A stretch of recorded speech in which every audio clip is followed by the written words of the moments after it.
오늘은 사사기에 이제 5사사를 전부 공부하고 나니까 또 하나님이 깨닫게 하시는 그 말씀을 주셔서 9장이 전체가 다 이렇게 아비멜렉이라는 사람에 대한 내용이 쭉 써 있습니다.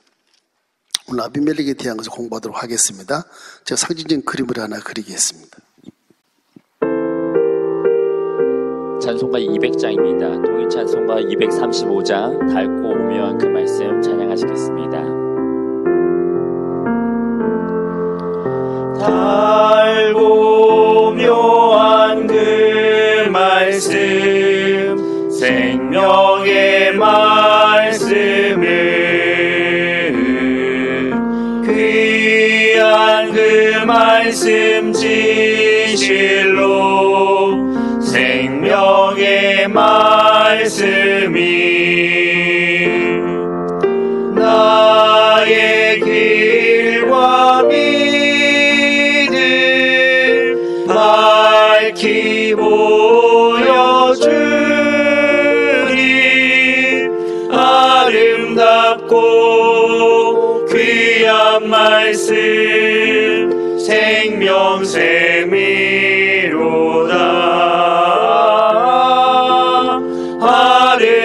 아름답고 귀한 말씀 생명샘이로다.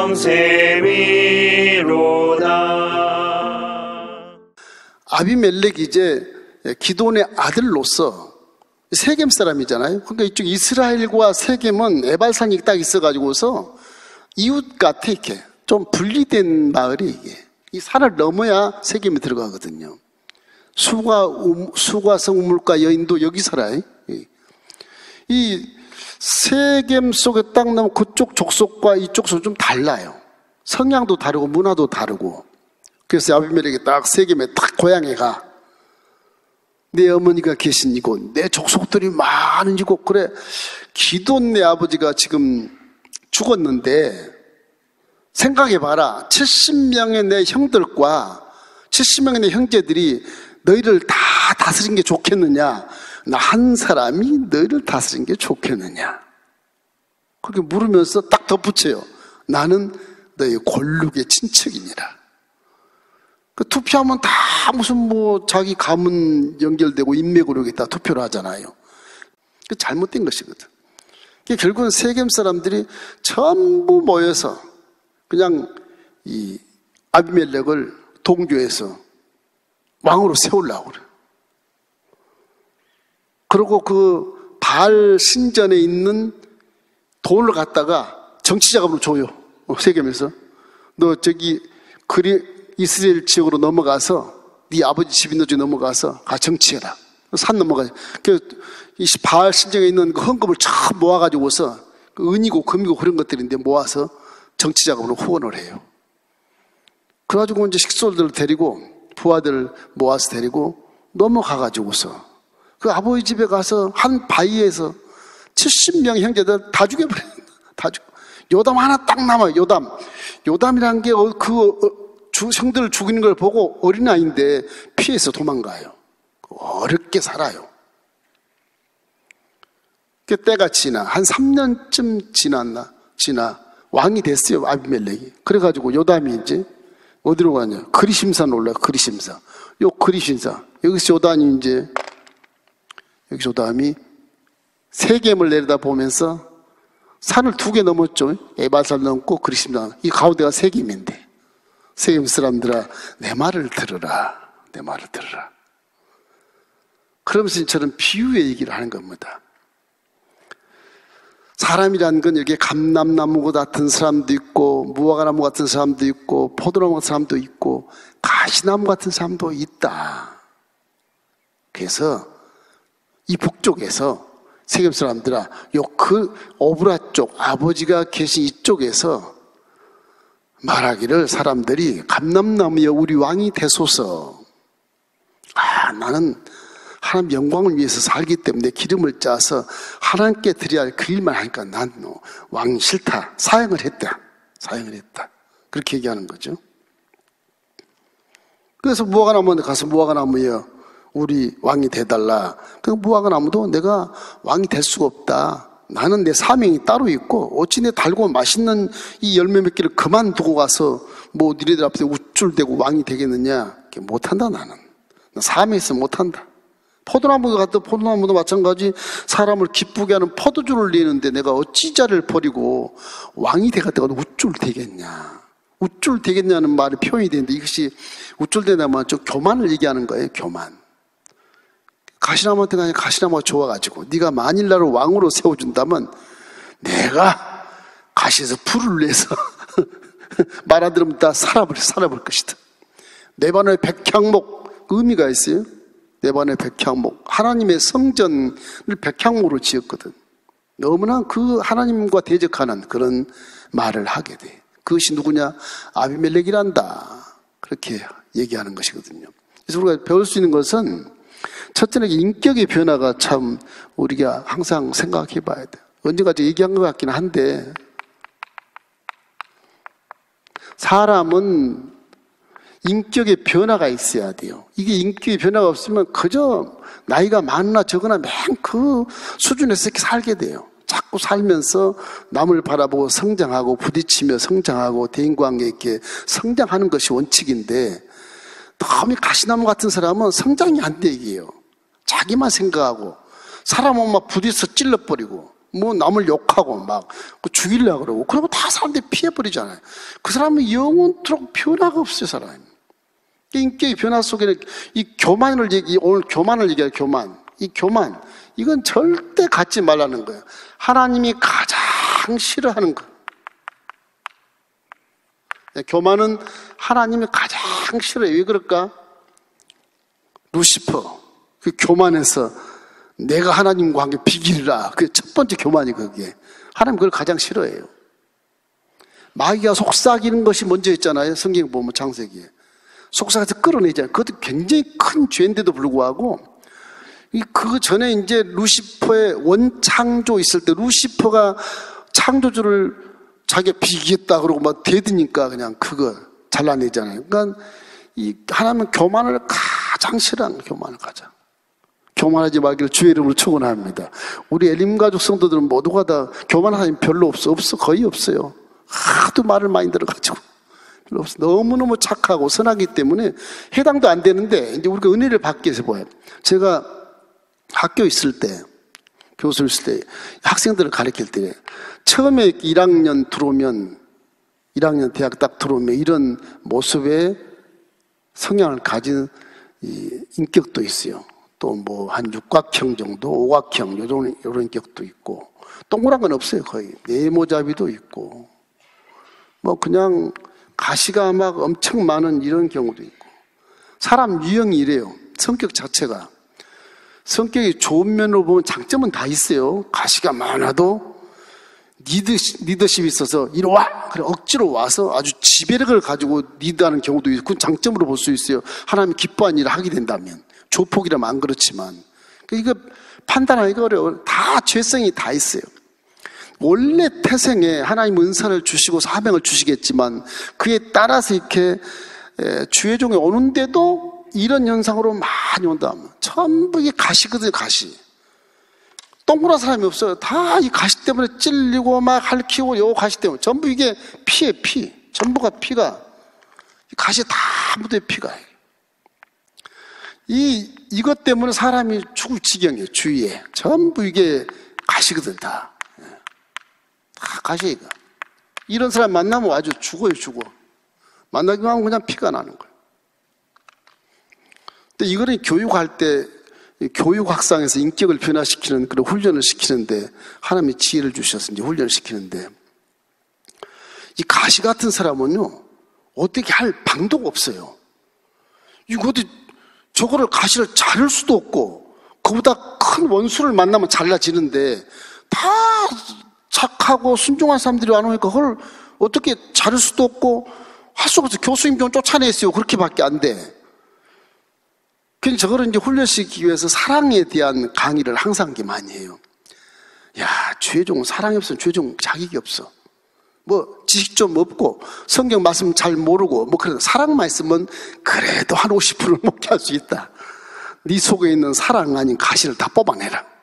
뽑아내지나요? 안 돼. 안 내줘요. 그게. 안 돼요. 근데 이렇게 훈련을 많이 받으면 이것이 이제 대인 관계에서 하나, 둘씩 잘라지게. 이게 하나, 둘씩 다 잘라지잖아요. 이렇게 다 동글동글하게 돼. 이게 다 달라져서 이렇게 이제 동글동글하게 되게. 또 요만하게 이게 되거든요. 요건 좀 더 클 거고, 요건 아주 적을 거고, 다 잘라지면 요거밖에 안 될 거고, 다 잘라버리니까. 그죠? 이거 어떡하겠어? 하나도 없는데, 이거. 근데 희한하게 회개하는데 이게 회개는 이분이 진짜 진실한 회개를 해. 진실한 회. 이건 남는 것도 없어. 조금 이건 뭐 종 대봐야 뭐 이게 어떻게 할 수도 없는 목회할 수 없는 사람이거든요. 이게. 근데 저분이 간혹 가다가 한 5명 중에 이렇게 한 1년쯤 되면 이제 졸업할 쯤 되면 이 사람들이 한 서너 명, 막 거의 한 과반수, 한 6명 중에 한 3명 정도는 진짜 훌륭한 종이 되는 거예요. 다 동일해요. 이게 부딪히니까 사랑으로 사랑으로 이렇게 탁 쏴버려요. 사랑으로. 이렇게 훈련이 돼요. 그러면 처음에 아주 원만했던 이런 사람보다 훨씬 더 훌륭한 사람인데. 그러니까 이 기독교라고 하는 건 이렇게 회개하는 것이 얼마나 중요한지 몰라요. 회개를 잘하면 깨달아지거든. 내가 지금 기도원의 금식을 몇 번 징계를 받았는데 내 이래갖고 되겠나? 근데 하나님이 나 가라고 자꾸 그래. 틀림없이 가라고 그랬는데 왔는데 이 모양이니까 나 못하겠어. 그리고 기도원 가서 막 4달 쭉 뻗고 하나님께 한 걸 하는데 하면 또 회개가 나오고 또 깨닫고 결국 깨닫는 것이 이제 이런 모습으로 깨닫는 거예요. 그러니까 그 전에 성격이 너무 좋고 원만한 그런 인격과 성품을 가진 사람보다 훨씬 더 사랑의 바운다리가 커지는 거거든요. 그 목회를 잘합니다. 신경. 이제 저분은 목회할 때 나도 야 주먹기나 써봤어. 더 내 앞에 와서 뭘 이런 식의 개념이 되는 거죠. 보통 순하고 착실한 사람이 경험하지 못한 것까지 다 경험을 해서 사랑으로 뒤집어버리니까 이 사랑의 마인드가 워낙 크니까 결국은 그 속에 다 성도들이 품에 들어와서 양들이 풀을 잘 뜯어서 아주 훌륭한 목회를 하는. 기독교는 많이 배우고 적게 배우고 뭐 흥품이 좋고 낮고를 떠나서 진짜 뭐 지금 세상에서 만나지도 못할 사람들이 함께 공부하다가 그 사람이 나보다 훌륭하게 되는 거는 사랑으로. 사랑한 자가 교만합니까? 없잖아요. 사랑한 자가 건방집니까? 안 그러잖아요. 사랑하면 이 사랑으로 내 모든 약점이 다 가려워지는 거예요. 다.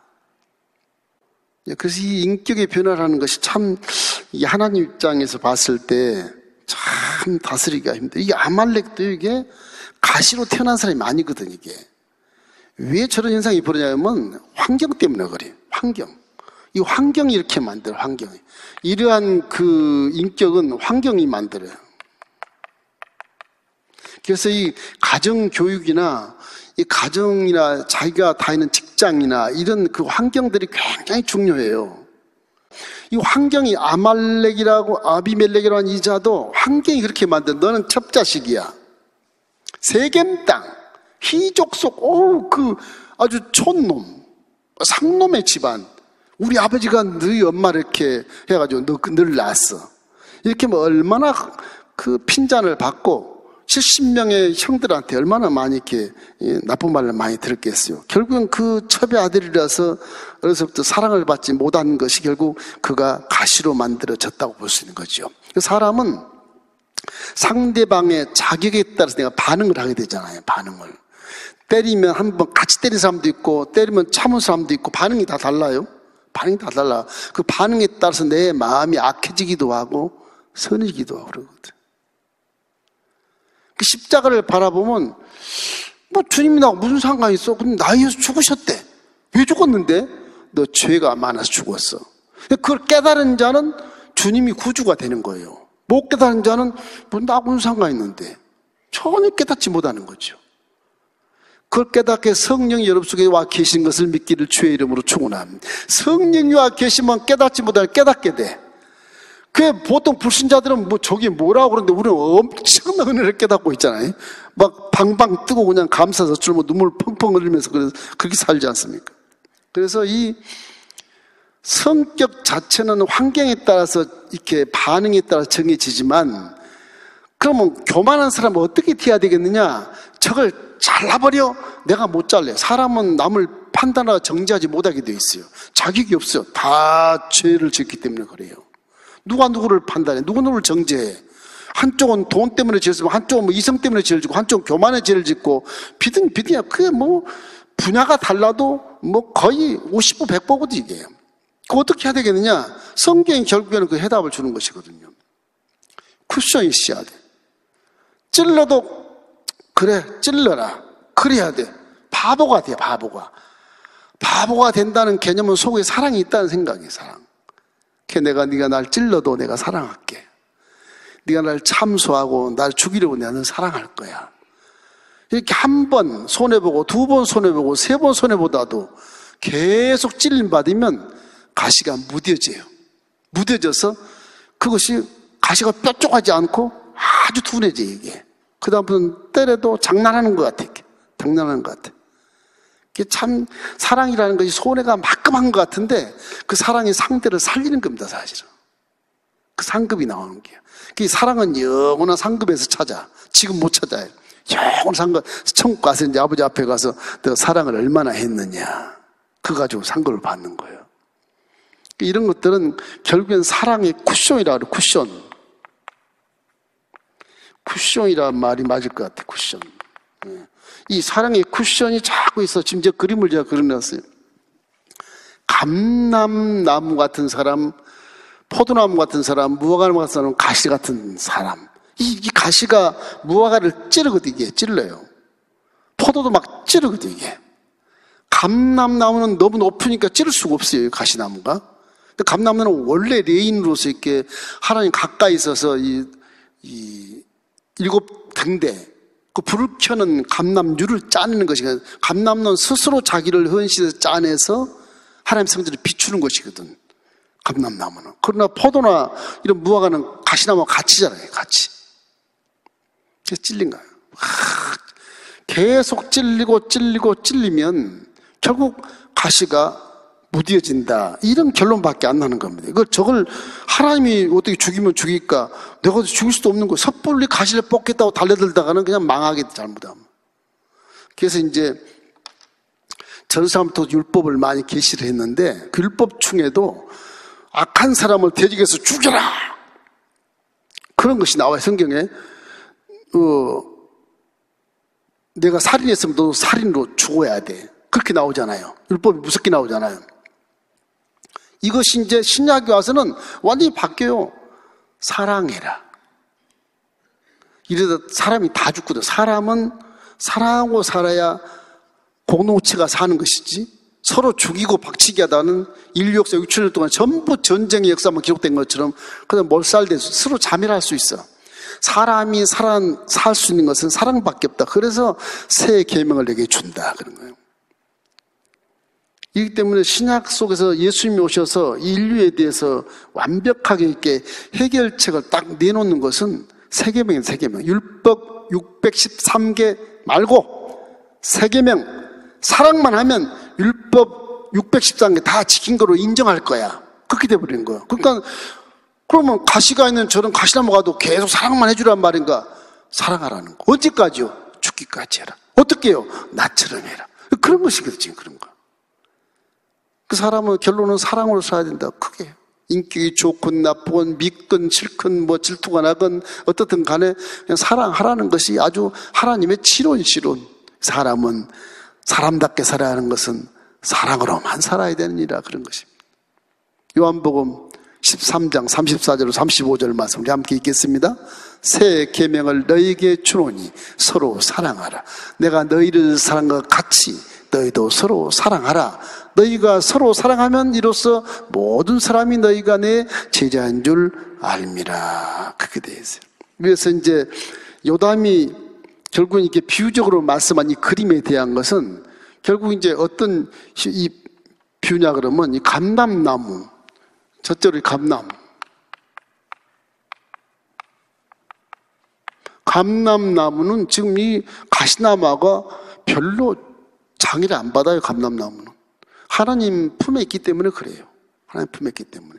그래서 이 어떤 하나님과의 어떤 그런 성전에서 이렇게 함께하는 그런 분들, 세상과는 전혀 근접하지 않는 성직자, 이런 분들 거의 이렇게 감람나무처럼 자기를 으깨어서 기름을 내서 성전에 불을 켜는 것이거든.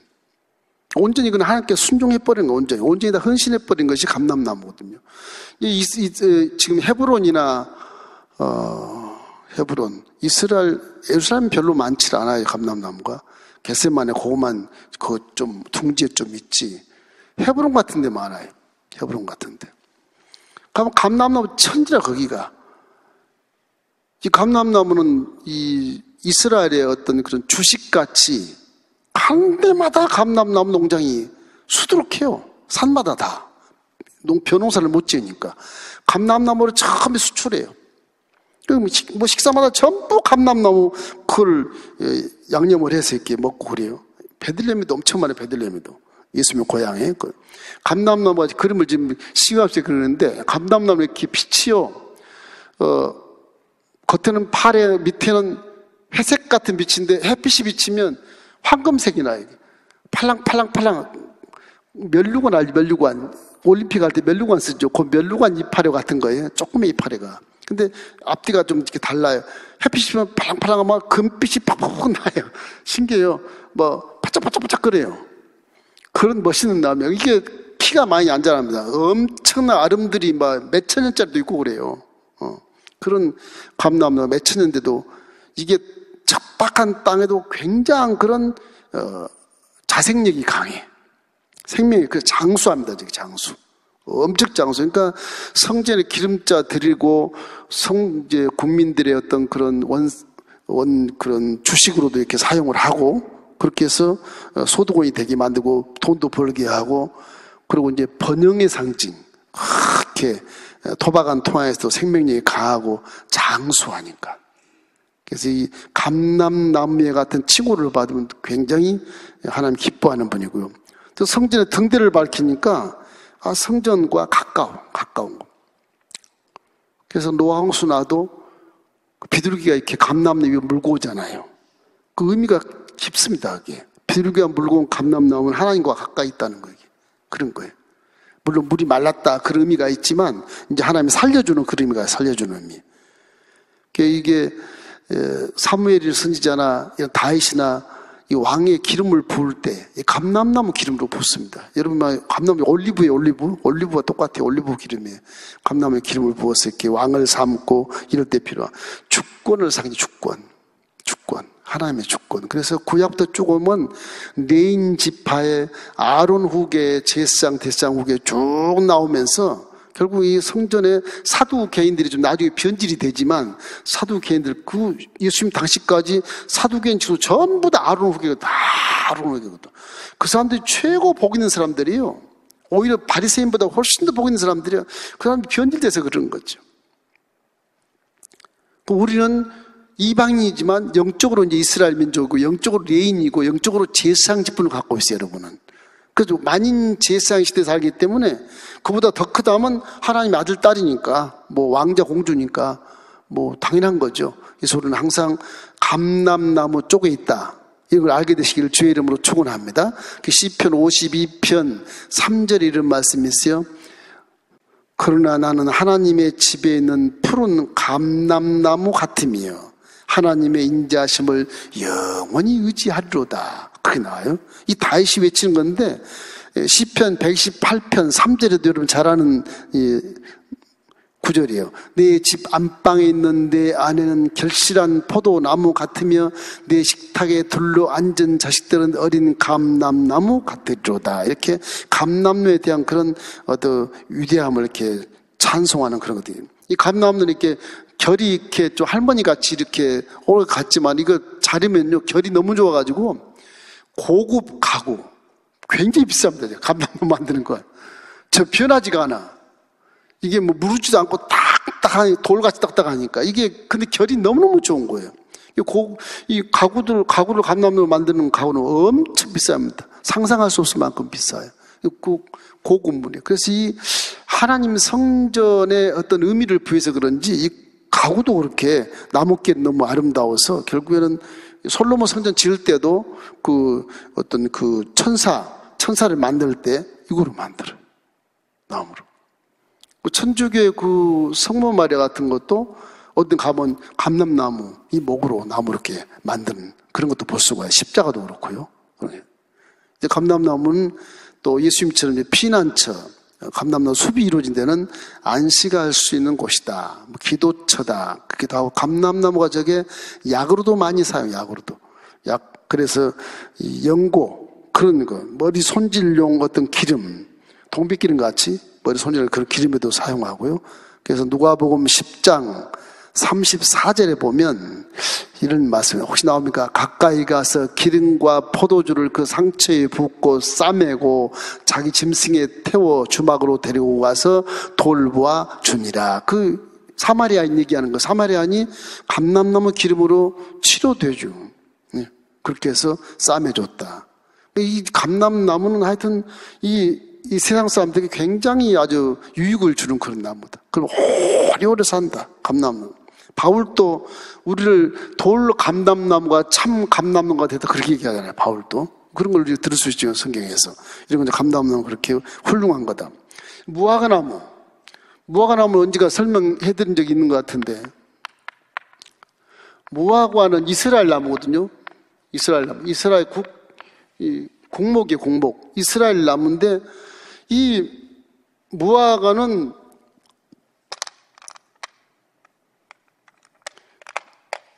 다 나무에서 가지가 이렇게 있으면 가지에서 열매를 맺는다. 이파리 나오지도 않는데 열매가 이렇게 나와. 이파리 나중에 나와요. 나중에. 왜 이렇게 먼저 나올까 이게. 사명을 주고 사명. 사람은 날 때부터 자기는 몰라도 사명을 딱 갖고 낳거든요. 갖고 나면 사명을 이루기 위해서 은사를 줘. 재능을 주고 그렇게 해서 빛을 내리시고 비를 내리셔서 무화과나무가 이파리가 무성하게 자라면 이파리가 막 자랑하는 게 아니고 이파리가 탄소동을 잘해서 열매를 키워야 돼. 이게 사명이라. 이스라엘에 대한 국목, 이스라엘을 상징하는 무화과나무지만 우리에게도 굉장한 사명이 있는 거죠. 나무에 꽃을 먼저 피우거나 이파리가 먼저 나왔는데 이건 열매부터 쫙 나와요. 가지에. 신기해요 이게. 그리고 우리 교회도 무화과나무 심었으면 좋겠어. 이 무화과나무가 우리의 사명을 깨닫게 하는 것입니다. 그래서 무화과나무도 내 사명이 있는데 어떻게 이 사명을 버리고 내가 국민들 앞에서 우쭐거리겠느냐. 나 못한다. 그런 얘기예요. 맛이 열매가 굉장히 달거든. 크고 저게 달거든요. 포도나무 여러분이 잘 아시는 것처럼 포도나무 열매가 많죠. 열매를 많이 맺는 포도나무. 예수님은 포도나무에 오르는 가지라. 포도나무는 항상 가지에서 새로운 열매가 나는데 그 1년초같이 줄거리에서 딱 새순이 나면 그것이 열매를 맺는데 어마어마한 열매를 맺거든요. 몇 개월 만에 엄청 열매를 많이 맺거든. 이 무화과나무 열매를 보면 그냥 풍성해요. 무화과나무. 이제 포도나무가. 그래서 어찌 사랑과 하나님을 기쁘게 하는 포도주 이 냄새를 그만두고 다른 나무에서 우쭐대겠느냐. 그래서 이 헌신하는 것. 포도도 감람나무처럼 으깨어서 포도주를 만드는 그 자신 으깨는 그런 것. 근데 이 무화과나무가 포도나무가 그런 일을 못하면은 뗄감으로도 못 쓴다 그러잖아요. 뗄감으로. 쓸 데가 없어 포도나무가. 그런 거 성경에서 말씀하고 있어요. 마지막 가시나무에 대한 걸 우리가 생각하는 보면 가시나무가 중요하니까. 이 가시나무는 교만이거든. 교만. 이 서론하고 비슷한 내용이 나오고 있지만 교만. 정말로 당신이 우리 위에 왕이 되어 주십시오. 그래, 그럼 니네들이 왕으로 삼기를 원한다면 내가 너희들이 전부 내 아래 와서 내 그늘에서 피해라. 피해 숨어라. 그럼 내가 가시덤불에서 불이 나와서 저 백향목 다 태워버리겠다. 그렇게 되는 것이거든요. 그 하나님과 자신을 동일시하는 아비멜렉의 모습을 보세요. 교만이라는 것이 그래서 하나님이 싫어해요. 교만은 하나님과 동일하다 이런 것이거든. 이게 문제가 되게. 교만이 하나님과 동일하다? 이건 전혀 아니거든. 이게 이제 문제가 되는 거예요. 하나님 교만을 싫어하는 거라서. 그래서 교만은 어떤 일 있어도 교만하지 말게 되시길 주의 이름으로 축원합니다. 사사기 9장 14절 15절 말씀 우리 함께 읽어볼까요? 이에 모든 나무가 가시나무에게 이르되 너는 와서 우리 위에 왕이 되라 하며 가시나무가 나무들에게 이르되 만일 너희가 참으로 내게 기름을 부어 너희 위에 왕으로 삼겠거든 와서 내 그늘에 피하라. 그리하면 아니하면 불이 가시나무에서 나와서 레바논의 백향목을 살 것이니라 하였느니라. 백향목을 산다는 말은 하나님의 성전을 살라버린다는 거예요. 그런 의미가 있어요. 그래서 이 하나님과 대적한 의미가 있기 때문에 결국에는 자기 밑에 들어와서 철저하게 복종하라는 거예요. 복종해라. 그럼 왕을 악한 이런 아비멜렉 왕을 세운 백성들이 앞으로 나가서 이제 미래에 엄청난 고통을 받을 것이라는 걸 벌써 얘기를 딱 하고 있는 거예요. 그 잠언서 16장 18절 말씀. 거기 보면 교만은 패망의 선봉이라 해요. 그만한 것은 넘어집의 앞잡이니라. 그렇게 말씀합니다. 그 교만의 반대는 뭐예요? 겸손이잖아요. 겸손. 이것이 겸손에 들어와야 돼요. 겸손이 얼마나 좋냐 그러면 교만보다 좀 자존심 상하고 뭐 그냥 내 체면이 손상되고 그런 것 같지만 겸손의 복이 많습니다. 여기에 겸손에. 잠언서 15장 33절 말씀에도 겸손한 자에게 은혜를 줄 것이다. 겸손한 자에게 은혜를 줄 것이다. 겸손한 자가 긍휼함을 받고 겸손한 자가 복을 받고 하나님이 겸손한 자를 들여 사용한다고 그러거든요. 이 겸손한 자는 모든 것이 복이에요. 교만은 전혀 복이 없어. 그냥 가시. 열매도 없고 뭐 그냥 이파도 거의 없을 만큼 그냥 가시로 자라다 가시로 죽어요. 아무 쓸데없는 그런 인생이 되어버리고 마는 겁니다. 이기 때문에 결국 이 겸손이라고 하는 것은 우리에게 주어진 하나의 하나님의 계시이기 때문에 뭐 장미가 가시가 있어야 장미에 뭐 체면이 살린다 그런 말도 있지만은 가능하면 가시를 없애는 게 좋습니다. 없애는 게. 가시 있는 사람은 사랑하면 정말 손끝에 피를 묻혀야만 사랑할 수 있다고 하지 않습니까? 내 속에 정말 가시가 있다면 그걸 뽑아내지 못하지만 사랑으로 딱 감싸서 우리 학생들처럼 감싸서 큰 그런 원만한 그런 성품을 갖게 되면 대인관계에 전혀 결핍이 없어요. 전혀 결핍이 없어요. 가시나무가 이렇게 숲을 이루어서 막 바람에 부딪히면 서로 막 우는 소리가 막 나지 않습니까? 서로 피바다가 되는 거죠. 교만한 자들은 물론 전쟁이 일어나요. 나중에는 결국엔 전쟁이 일어나버려요. 이 교만 때문에. 이래서 결국에는 서로 부딪히고 상처를 받게 되고 새들도 가시밭에 오면 찔려. 새들이 안 간다 그러잖아요.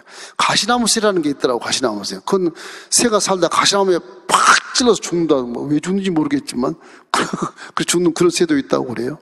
꼭 필요한 것인가 봐. 거기 또 필요하니까 이제 가시나무가 만들어졌겠지만 그 내용은 잘 모르겠습니다만 결국 이 아비멜렉의 말년에 그가 세운 어떤 그런 공로도 보면 참 이해받지 못하고 그런 모습을 알 수 있어요. 악한 사람은 결국에는 망한다. 그래서 우리는 이 사건 통해서 요담의 비유를 통해서 우리는 어떻게 주님이 주는 은사와 사명을 어떻게 행해야 될 것인가를 우리가 마음속에 깨달아야 됩니다. 여러분이 주시는 은사가 무엇이든 간에 그 은사를 자꾸 사용하십시오. 자꾸 사용해야 은사가 개발이 되는 거예요. 안 사용하니까 맨날 30년 전에 방언이 방언 그대로 나와. 자꾸 사용하면 방언이 늘어요. 이게 늘고 어떤 은사도 자꾸 사용하면 은사가 더 늘어요. 폭이 넓어지게 되고 이해심이 좋아지게 되고 인격이 좀 원만하게 되기 때문에 은사를 마음껏 더 펼쳐서 사용할 수 있는 것이거든요. 가만히 있지 말고 주어진 은사가 무엇인가 생각하고 은사를 자꾸 활용하시기를 주의 이름으로 축원합니다. 그래서 이 기드온이 이렇게 결국에는 큰 공로 지도자로 이렇게 나라를 살렸는데 끝에 가서 예우를 받지 못하고 이 아비멜렉 같은 아들을 낳아서 아주 망조가 들어버린 거예요. 인생이 이런 것이 아닌가 싶지 않아요? 그러니까 이게 아쉬운 것 같아. 젊었을 때 나라를 위해만 나라를 구원한 독립투사가 나중에 늙어서 그게 아쉬웠는지 결국 뒤에 가서는 탐욕이 생기고 그래서 그냥 가문이 다 망해버려요. 인생이 그렇게 될 게 뭐 있어요? 이왕 지조를 지켰으면 끝까지 좋게 갔으면 영웅이 되는 것이고 후손들이 그 정신을 받아들여서 따르고 그럴 텐데 이 기도원이 너무 아쉬운 거예요. 이 인생의 마지막에서 너무 아쉬운 거예요. 잠언서 13장 22절 말씀, 이런 말씀이 있어요. 잠언서 13장 22절. 선인은 그 산업을 자자손손에게 끼쳐도 죄인의 재물은 의인을 위하여 쌓이느니라.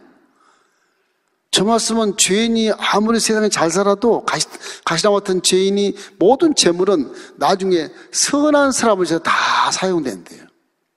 자격심에 쌓았어도 나중에 선한 사람을 다 사용되게 하나님이 그렇게 하신다는 거죠. 그러니까 사람은 인생 살면서 악하면 안 되는 거예요. 악해봤자 아무 유익이 없어요.